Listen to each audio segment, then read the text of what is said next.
Lionel was always looking to expand his promotions. There was a time when he had an idea. Bands were getting into smashing up things. You remember the Who used to smash up their equipment.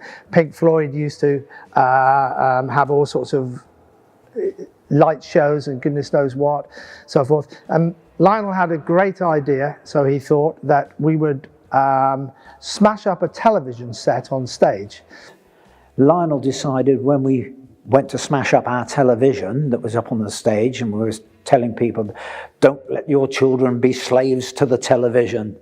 And we would chop it up with a 9-pound axe. So we had a gig in Bubby Tracy Town Hall, where this was the Sixth Sense, where the climax of the show would be that there would be a lighting show, that the television set would be smashed up, and that he would let off some sort of a smoke bomb to accentuate this. Well, it turns out that he got what were known as drain cleaners. Well, it didn't clear the drains, but it did clear the hall. And everybody ended up out in the street. There was just a complete fog throughout. Waited 2 hours, the police were called, everybody was outside on the street, and nobody could go in there because it was just a, no-go area. Fight started, and I remember I was pulled off the stage, and there were 7 lads at the back, and they decided they were going to try and attack the band. And Lionel stood there along with a local hardnut, and the hardnut said to Lionel, "Lionel, you take the 2 on the left," he said, "and I'll take the 5 on the right."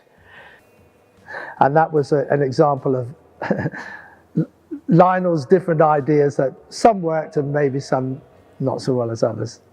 Yeah, so that's that was at Bubby Tracy, and that made the papers in the morning. I think Tony Brinsley still got the paper. Craziest performance would have to be probably Screaming Lord Sutch and the Raving Savages, as they were known. He played here a number of times. For some reason, Lionel always got in on the act. We went on Oddicombe Beach to have a barbecue with the band and some friends and that there, and we were sitting around the fire, and then next thing we know, Gene Vincent's up on Oddicombe Cliffs shouting, "I'm going to jump." So I said, "Oh my God, Peter, for Christ's sake, do something. He's got 3 more dates to do yet." He said, "Don't worry," he said, "don't, he won't, he ain't got the guts to jump." So we just ignored him and he came back down again. As one of Lionel's favourite bands, Screaming Lord Sutch was quite a stage show. In fact, we had the honour of, for many years, we had the honour of having one of his knife cuts in our speaker cabinet from the stage play that he would put on using real weapons. But he was a performer on stage. He had an outrageous stage act, which is why I think Lionel tried to replicate that at other venues around the place. And he lunged over one evening and stuck his knife in one of our speaker cabinets, and it became a very nice anecdote as we went around different gigs telling people what had happened. A real character. I performed here on many, many, many occasions. I loved every moment when we played here. I suppose my standout ones were the Jeff Beck band. Oh, Jeff Beck. Yeah, Jeff Beck came down when he'd got a big hit, Hi Ho Silver Lining, and the band was Beck, Ronnie Wood, Rod Stewart and Ainsley Dunbar, which was pretty much a super group at the time. And when we went down in the afternoon to do a sound check, Ronnie Wood said that we could use their PA. So we said, "Oh, that's great, fabulous, you know." Anyway, we were up on stage and we were halfway through our set, and Rod Stewart came in and he looked at us and he looked at the sound engineer and he promptly turned the PA off. He didn't even wait for us to finish the number, he just turned it off in the middle of the number. We also supported The Who at the height of their success, and I particularly remember we shared the stage with them, we shared the dressing room with them, and we were told by their road crew that we must remove every bit of our equipment from the stage because they could not be responsible for what might happen.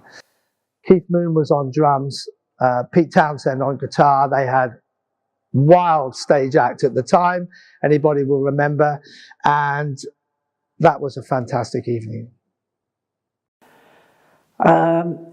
Memorable moments of Lionel. Lionel is just a diamond geezer. There's no other words for him. He's a one-off totally. We did a gig with a package deal in Sidmouth, and Lionel was in the van with us. And as we came back to King Staton, Lionel wasn't driving. A chap called Mike Medway from the Phase was driving. Why, I don't know, because the Phase weren't on that gig.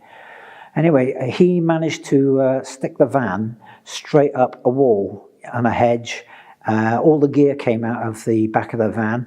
People were lying in the road. Fortunately, I was in a car following with Jeff, our road manager. And the police obviously turned up. And Lionel put on this wonderful act of having dementia or memory loss, because the police wanted to know who was driving the van. The driver wasn't insured, and all Lionel was doing, he was marching up and down the street with one of his military jackets on, a red military jacket, saying, "The drummer's playing too loud, the drummer's playing too loud." Several of the guys got taken off to hospital, and the police never did get to the bottom of who was actually driving the van. The one that I always remember was Georgie Fame. I'd done my 25 minutes, and there was a whisper from the side, "Do another one." So I did another song. "Do another one, he hasn't turned up yet."